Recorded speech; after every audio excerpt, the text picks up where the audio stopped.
This Sunday, we are wrapping up our series From Mourning to Gladness. We've taken a lot of hard looks at questions and doubts and the reality of our hearts. And in the midst of that, something stood out to me this last week as I was preparing. I was looking at my kids in the different ways that they interact with me and ask for my attention. I love being a parent, I really do, but what I noticed is each of my kids ask for my attention in a slightly different way. They all have different ways of saying, "Hey Dad, look at me." Now our oldest, Asa, he's at the age where he's like, "Hey, check these pull-ups out." And I'm gonna be honest, he's getting pretty cut, right? So he's doing something right, and he's doing all these things that, like riding and crashing his bike constantly because he's trying different stuff. Then we have Ezra, who just turned 5. And he doesn't say, "Look at me," or "Watch this." He'll say, "Check this out." And then he'll move his arms as he runs twice as fast as he needs to. Super straight, because he wants to show me how fast that makes him go. And then there's Isla, who's 3, bless her heart. She says, "Daddy, look." And then she stands there. And I'm trying to figure out what she's asking me to see, right? Like, I'm trying to figure out what she wants me to look at, but she just says, "Daddy, look."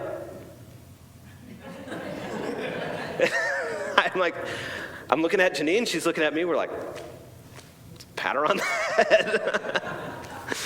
The truth is, she's communicating something. She's seeing like what her brothers are doing, or she's seeing all this other stuff going on around her, and she just realizes, I want to be seen. Like, just see me. And in the way just a sweet little 3-year-old girl can do, she just says, "Daddy, look." And she doesn't do anything. She just wants to be seen. And I can resonate with that, not just from the side of being a dad, but also from the side of being a son. When I chat with my dad, I still find ways to say, "Dad, look at me. Check this out. Watch what I can do." And it's still meaningful when he gives me those moments and he just acknowledges me. I don't need to be the best with my dad, but I do need to be seen. I think there's something in us that we all need to be seen. Like, there's just that reality that we need that acknowledgement. We need to know we are seen. There's a deep desire for that. In a culture where we can sit around the table at a restaurant with friends and family, and we're all on our phones, and we're in this proximity where we should be interacting with each other, but we're on our devices, it just takes away that ability to be seen. We need to be seen. Even though we do things that keep us from being seen. We rage on the road as we're driving because somebody cuts us off. Not because we're going to be 5 seconds late, but because they didn't see us. The injustice. Not that I'm going to be 5 seconds delayed, not that I had to tap my brakes a little bit, but that you didn't see me. You didn't acknowledge my presence. That's what I'm mad about. We all want to be seen. In fact, some of the social justice issues over the last 5 years, what they are at their heart is about a people who were unseen now being seen.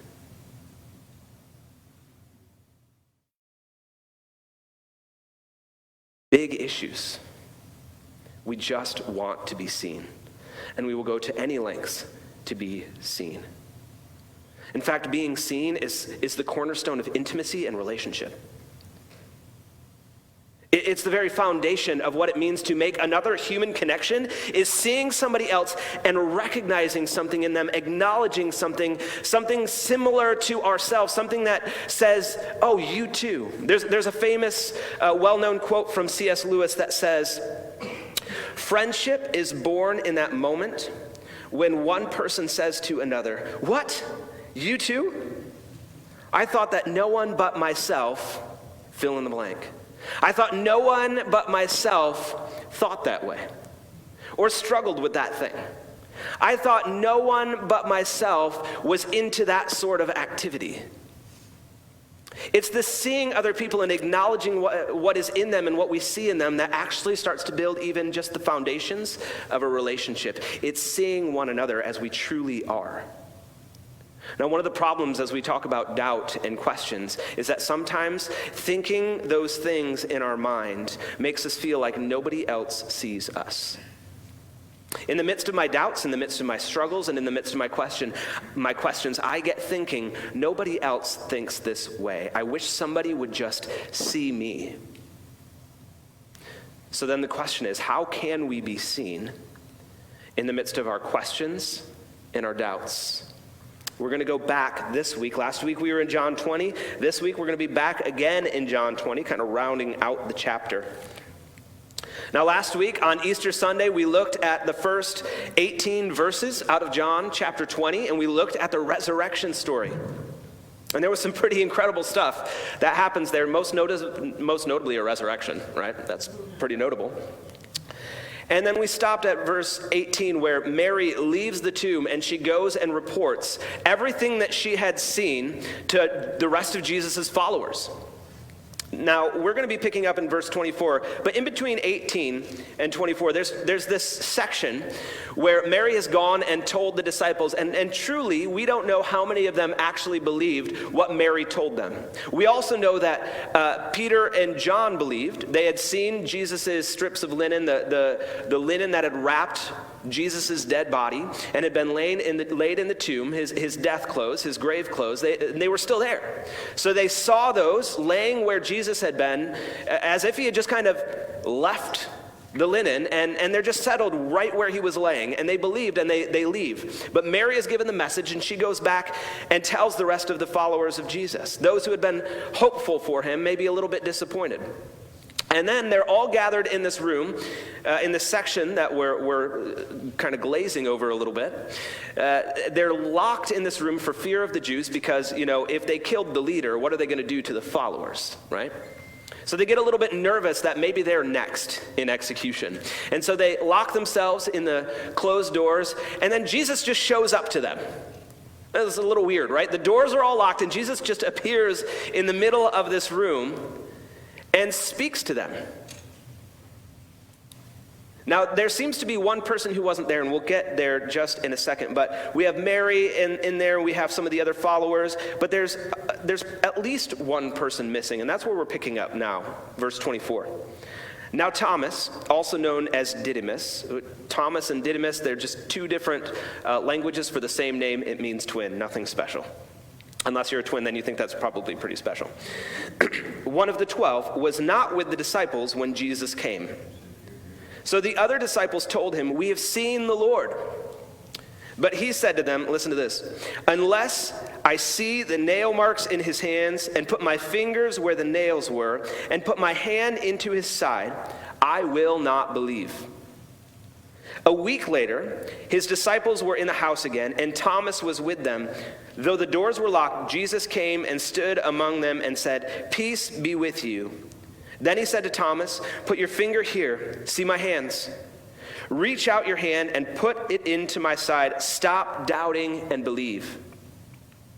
Thomas said to him, "My Lord and my God." Then Jesus told him, "Because you have seen me, you have believed. Blessed are those who have not seen and yet have believed." Jesus performed many other signs in the presence of his disciples, which are not recorded in this book. But these are written that you may believe that Jesus is the Messiah, the Son of God, and that by believing you may have life in his name. So we have this interesting story of Thomas. Have you ever gotten a nickname as a kid you really hoped didn't stick? Thomas's nickname was Doubting Thomas. And it did stick, right? It didn't just stick for his lifetime, it outlived him. Like, have you ever heard somebody who has a hard time believing something, you call him a Doubting Thomas? That's this guy. He's something special. Now we have this section of scripture opening on Thomas, right? Now Thomas, he's one of the 12, and he wasn't with the other disciples.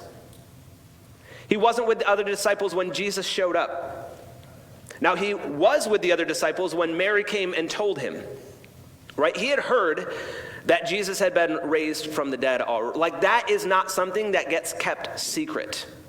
Mary was charged with going out and delivering the message. So Thomas was aware of this, but he wasn't with the 12 when Jesus appeared to them through those closed doors. So Thomas was not with the 12. disciples when Jesus came. So the other disciples told him, "We have seen the Lord." Not just Mary, not just Peter and John, but we have seen the Lord. That would be enough for me. If my closest friends had seen something, I'd think, man, that's wild, but I'm going to believe you. In fact, there was one guy who helped to disciple me a little bit just as I was growing in my faith in Jesus, and he had had some experiences with the Lord that I just didn't have. And they were experiences that I actually doubted. But I trusted him. And so even though I had a hard time wrestling with those things for myself in what maybe Scripture said, or at least my understanding of Scripture, I trusted him. And so I started down this journey of experiencing the Lord in different ways because I trusted this guy. Now, for me, if I were in Thomas's position, I'd like to believe that if my trusted friends came and told me something, I'd probably trust them. Thomas does not. Thomas responds to their testimony a week later, or when they tell him, "Unless I see nail marks in his hands and put my fingers where the nails were and put my hand into his side, I will not believe." Now, Thomas, we don't know a whole lot about him, but what we do know about him is he wasn't one to play his feelings, subtle. He was not a subtle person. He was a pretty bold person. If he struggled with something, he said it. If he believed something, he said it. In fact, there was one time as Jesus was getting ready to go to Jerusalem, and Jesus by this time had already been talking a lot about when he goes, he's going to be betrayed, he's going to be killed, this all has to happen. And so Jesus is getting ready to go to Jerusalem, and Thomas looks at him and he looks at everybody else and he goes, well, we might as well go die too. Right? That's just who Thomas was. If the master's going to go die, we might as well go die with him. There was another time, though, that Jesus starts talking about being the way. That they'll go and join Jesus when he leaves. And he was talking about his ascension. He was talking about eternity. He was talking about his presence, the presence of God. But the disciples didn't understand this. But Thomas still responded in exactly how he was feeling and thinking, which was, to be perfectly frank, a little bit doubty. A little bit doubty, Thomas, right? He responded, hey, we don't know where you're going, so how can we know the way? We don't know where you're going. Jesus, you said we're going to follow you. We don't know where you're going. We've never known where you're going. Quite frankly, Jesus, we have no clue what you're doing. And I'm not sure I know the way. And Jesus responds to him, but I am the way. You do know. Thomas just says it as he feels it. If he has a question or he has a reservation about something, he says it. That's what he does here. The disciples, all the rest of the followers of Jesus are saying, we've seen the Lord. He's alive. And Thomas responds, you know what, unless I see the scarring, we saw everything that happened to him on the cross. Unless we see the proof of that, I'm not going to believe. We saw him get pierced through the side with a massive spear, and unless I stick my hand in there, I'm not believing. I will not believe. You see, I don't think Thomas had a problem with questioning whether the disciples saw something. He just didn't think that they saw the resurrected Jesus. He thought maybe they saw a ghost or a spirit. You see, in Jewish tradition, there had been many instances where the people of Israel conjured up kind of spirits. One of the most famous ones was Israel's first king, Saul, who goes to the Witch of Endor, which for any Star Wars fans, that's actually not part of the canon, that's part of Scripture, right? Witch of Endor, sounds like it's from some sci-fi. He goes to the Witch of Endor, and he says, I need to speak to the prophet Samuel. And the Witch of Endor conjures up the spirit of Samuel, and Saul talks to Samuel. He gets yelled at by Samuel, but he talks to Samuel. You see, that's not a foreign concept for Thomas. Thomas kind of gets that. He's like, yeah, you probably did see Jesus, but it was probably just his spirit. Unless I touch his physical body, I'm not believing that he's resurrected. Unless I can verify it, unless I have some sort of empirical scientific evidence, I'm not believing. Thomas just laying it out like it is, right? As we continue reading, a week passes by. The disciples are in a similar situation that they were before. The doors are locked, probably still because they're scared of the Jews. And Jesus came, verse 26, and stood among them. and said, "Peace be with you." Now, there's a lot we don't understand about the aspects of Jesus' resurrected body. Last week, we noted that Mary didn't recognize Jesus. She thought he was the gardener. She addressed him, "Sir, if you know where they've taken Jesus, please let me know, because I'll go get him myself." And Jesus speaks her name, Mary. And then her eyes are opened, and she sees him. She recognizes him. A while later, Jesus is walking on the Emmaus road, the road to Emmaus, and he joins a couple of other of his followers, and he has this long conversation as they're traveling. It's not just a brief moment. This is a long conversation, and they still don't recognize him. Until the very end, their eyes are open, and then they realize that it was Jesus, and then he's just gone. The same kind of thing is happening here. He already appeared in a room without locked doors, and he does that again. We don't understand the nature of Jesus' resurrected body, but we do see something incredible happening. He just appears behind locked doors, and he greets them with the traditional standard greeting. "Peace be with you, peace to you." And then, moving his attention from the entire crowd directly to Thomas, the one who had not been there before, the one who said, "Unless I can touch his nail-marked hands, unless I can put my hand into his side where the spear was, I will not believe." He says to that Thomas, "Put your finger here and see my hands. Reach out your hand and put it into my side. Stop doubting and believe." What is incredible is in this moment, I think there's just deafening silence in the room. I think they hear what Jesus says. And it's not like Thomas has had a chance to talk to Jesus about any of this stuff. It's not like they worked it out in advance and said, "Hey, you really want to wow the rest of the disciples? Like, let's play this out a little bit." He didn't get to go to Jesus and say, "Hey, here's what I said before. Here's what I'm going to need from you, Jesus. I'm going to need to be able to touch you. I'm going to need to be able to verify that this is the same Jesus that was crucified." Jesus just shows up, he looks at Thomas, and he says, "Hey, Thomas, touch my hands. Do you see where the nails went through? Here, feel my side. You said you wouldn't believe unless you saw these things. Now, start believing." The beautiful thing is that Jesus meets Thomas right in the middle of his doubt. He sees Thomas.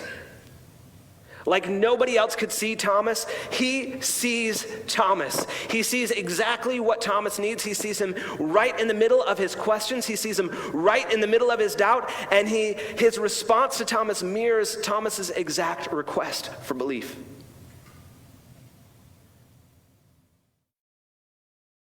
I think it's in this moment that Thomas really truly believes.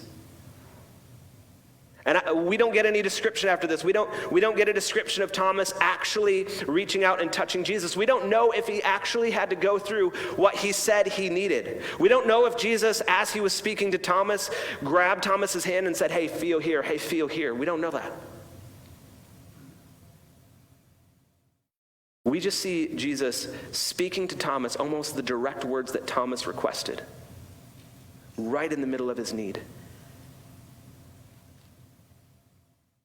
And I think there's probably a pregnant pause there. And in verse 28, Thomas responds and he says, "My Lord and my God." Scholars will point out that there are 3 confessions of Jesus as Lord in the book of John. John is built around these 3 confessions of Jesus as Lord. Now, what those confessions are is that Jesus is over all. He is the ultimate authority. It's the same words that would be used for king. Jesus is Kyrios. We mentioned this last week. Mary is one of those confessions. I've seen the Lord. I've seen the Kyrios. But Thomas's confession, the third confession, this ultimate confession in the book of John, is not just that Jesus is Lord, but that he is also God.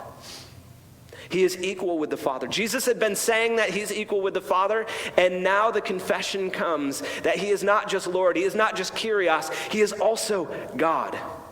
My Lord and my God. What's significant about this is not just the scope of Thomas's confession, but how deeply personal this confession is. You see, this isn't a confession out of somebody who had no struggles. This isn't a confession out of somebody who never questioned what was going on. This was a confession out of the one who said, I will not believe. The most significant confession in the book of John comes from the one who doubted the most out of all of Jesus' followers. That's what Jesus does. When Jesus meets us in the midst of our doubt, that's what he does. He'll take the one who doubts the most, the one who resists the strongest, and he'll make them into the most staunch confessor of himself. We see that in the person of Thomas. My Lord and my God. Then Jesus responds to him, because you have seen me, you have believed. Blessed are those who have not seen and yet have believed. Jesus honors Thomas's pathway to faith. You see, sometimes we might look at this first part of the statement, because you have seen, you have believed, and we think about that through our own kind of skeptical Western worldview, where we'll say, yeah, Thomas, you did need proof, you loser. You were so weak, Thomas, you needed proof. That's not actually what Jesus is saying. In fact, that flies in the face of all of Jesus' character revealed throughout the Gospels. I think he's looking at Thomas, and I think he has big tears in his eyes, and I think as he says this, he's probably reaching out and embracing Thomas. You saw it and you believed. Jesus honors Thomas's pathway to belief. It might have taken him a while, but Thomas confessed Jesus like nobody else in the Gospel of John has confessed Jesus, and I think Jesus is proud of him. Thomas, you saw and you believed. And then I think he looks out at everybody else and he realizes that other people had different pathways to faith. Maybe they had different struggles and different doubts and different questions. And he looks at them and he says, blessed are you who haven't seen but still believed. And he honors their pathway of faith. And I think those words echo throughout the generations, throughout centuries up until now, as people read about the resurrected Jesus, and Jesus is still extending his blessing and honoring their pathway to faith. Blessed are you who hear and believe, who haven't seen. And Jesus honors our pathway of faith. It's a beautiful moment in honoring Thomas, because he could have condemned him. He could have said, Thomas, you didn't believe. That's not what he says. He says, you have seen and you have believed. And I think something beautiful happens in Thomas's heart. I think there is something inside of Thomas that gets resurrected, because that's actually the point, isn't it? That's what the story is all about, is that Jesus, not just with Thomas, but also with us, Jesus meets us in our doubt, and he resurrects our belief. Jesus meets us in our doubt, in our need, in our questions, and he resurrects our belief. He resurrects our faith. He takes what was dead in us and he brings it back to life. You see, Thomas was a believer. And then he set that aside, and now he believes again. That's what Jesus does. He brings him through the valley. He brings him through the wilderness. He brings him through his doubts and questions, and he resurrects that faith within him. That's what Jesus did for Thomas, and that's what he does for us as well. After Jesus honors Thomas, and after he honors those who haven't seen but still believed, John ends this chapter with just 2 verses. It's the note from the author. It's the note that describes the whole purpose for what John is laying out, but it's significant because it ends right after Thomas's confession. And John, the author, writes, Jesus performed many other signs in the presence of the disciples, which are not recorded in this book. But these are written that you may believe that Jesus is the Messiah, the Lord, and the Son of God. It's the author's note that echoes Thomas's confession. My Lord and my God. John says, I've put together all of these stories about Jesus so that you might read them and that you might believe that Jesus is Lord and God.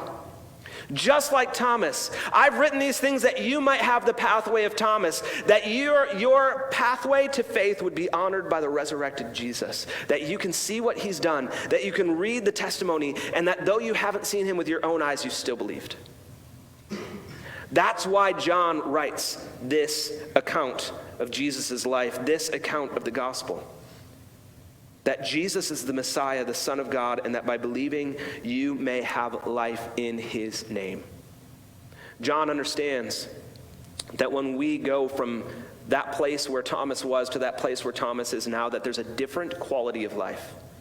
That in following Jesus, it's better than not following Jesus. Not because we're better than other people.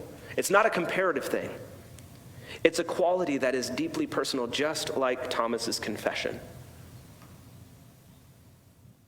It's a different quality of life. It's a different way of living. And when we put our trust in Jesus, when we can go from doubt to belief, when we allow Jesus to meet us in the midst of our questions and our struggles, and we choose that trust, we get a different quality of life. It's like we're living for the first time. John recognizes that. Jesus knew that was true. That's why he said all sorts of things like, I am the way and the truth and the life. Or he said, the thief comes only to steal and to kill and to destroy, but I have come that you might have life and have it to the fullest. That's the call of Jesus. That's what Thomas enters into again. And that's what we have the opportunity to grab hold of this morning. Now we can go from doubt to belief.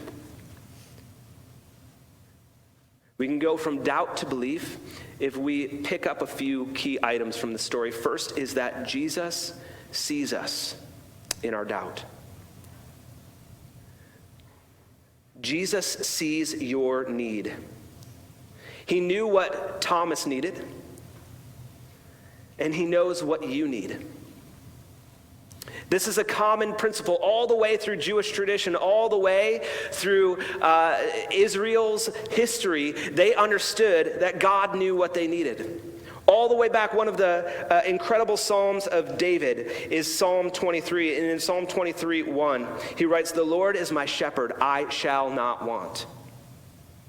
And just as David recognizes that a shepherd knows the sheep's need, the sheep don't have to come and communicate their need. He knows what they need, and so he leads them into fresh pastures so they can graze. Or he leads them to good water that they can drink and silent water, quiet water that they can rest and not be spooked.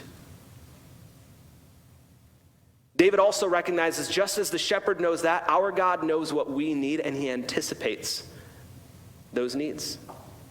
Just as he saw and anticipated Thomas's need for belief, and he meets him in the midst of it, he sees your need. He sees your need for understanding. He sees your need in wrestling with questions. He sees your need in doubt, and he will meet you in it.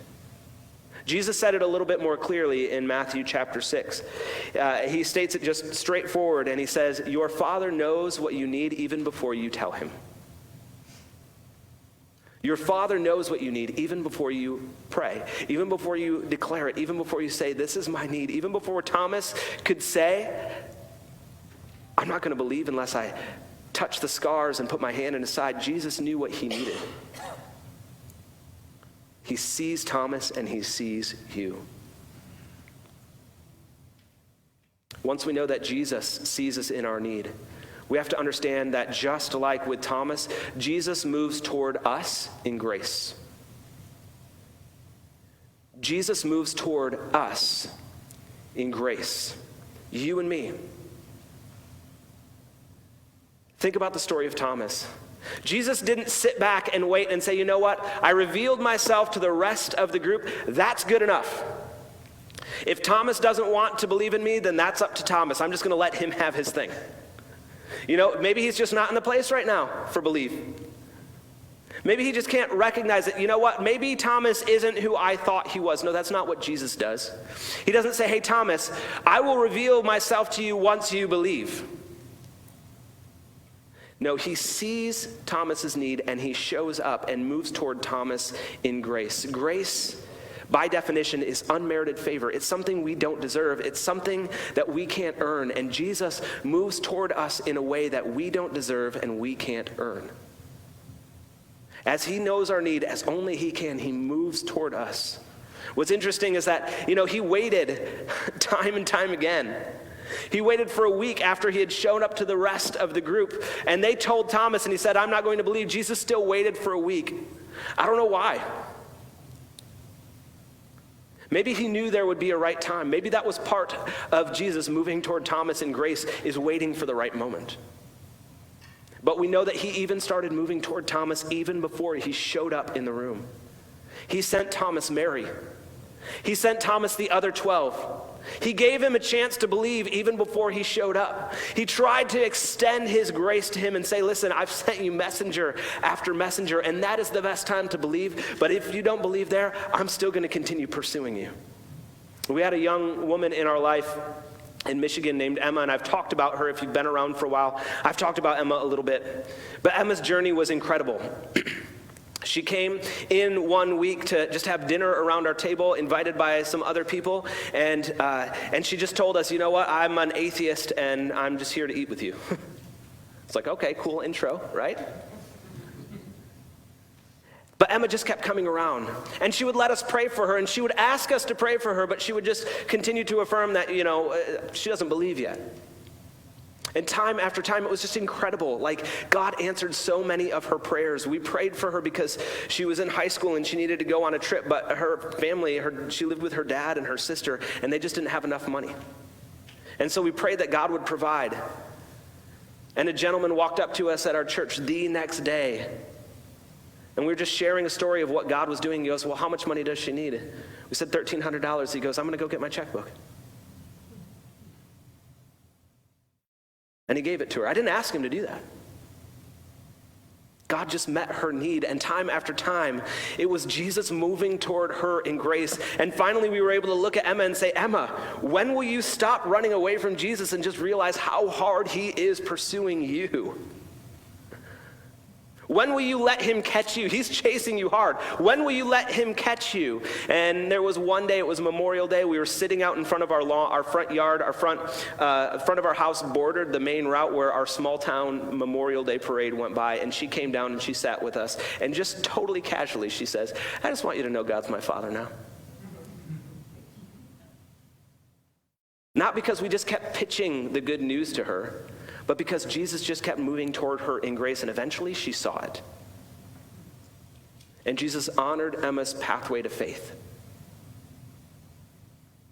Jesus moves toward you in grace.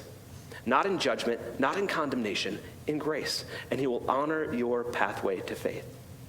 Because the third thing is, Jesus wants you to believe. He wants you to believe. He's not just graceful. He doesn't just move toward us in grace. Jesus wants you to believe. That's why he does this thing with Thomas. That's why he says to Thomas quite bluntly, stop doubting and believe. He wants our belief. That's why John writes in verses 30 and 31, there were so many more things Jesus has done, and this whole book would not contain everything that he's done, but I've selected these things that you might believe. He writes that because he knew that was the heart of Jesus. Jesus wants you to believe. He will go to great lengths so that you might believe. He wants you to believe because he knows that's the best version of your life. He wants you to believe because he understands believing in him is better than not believing in him. And not just in him, not just that he existed, but believing him. That what he said is true and what he did was real. That he wasn't just a spirit that showed up into the midst of a room, but that he is a resurrected flesh and blood being tied to humanity forever, fully God and fully man on your behalf. Jesus and John seem to think that will change your trajectory. Jesus and John seem to believe that if you believe what Jesus said, believe what Jesus did, that changes your way of living. Not because Jesus invites you to some set of rules, but because once you experience Jesus meeting you in your doubt, meeting you in your need, seeing you as you truly are, moving towards you in grace, that you won't want to live a different way. That you will respond to his grace, and that you will believe and not accept a set of rules, but you won't need the rules because you'll just start pursuing him, and that's the natural outcome. That's the truth. And our call, our role as a family of believers at varying levels of belief and doubt and questions and all of these things, our role is to be a people who walk forward into this with humility. Because here's the truth, all of us at one level or another, all of us at one point or another, we have questions and we have doubts. We wrestle with these things, and there is no point in denying it. But neither is there a point in denying that we trust Jesus, that we have to be a people of humility who can hold both of these things together and say, I have questions, but because I've tasted and seen that the Lord is good, there is no question or no doubt that can overshadow what I've felt and what I've experienced in Jesus. Yeah, I still wrestle with those, and I can hold them in tension. Friends, it requires being a people of humility to walk forward with that, so that we can be that place, we can be that people that others with questions and doubts can encounter, and it's safe. That we can be a people who represent Jesus moving toward them in grace, seeing them, moving toward them in grace, and wanting belief on their behalf. That's okay. It's okay to want belief on somebody else's behalf. In fact, I want to tell you all right now, I want you to believe. Because I think following Jesus and believing in him is better than not. Let's pray.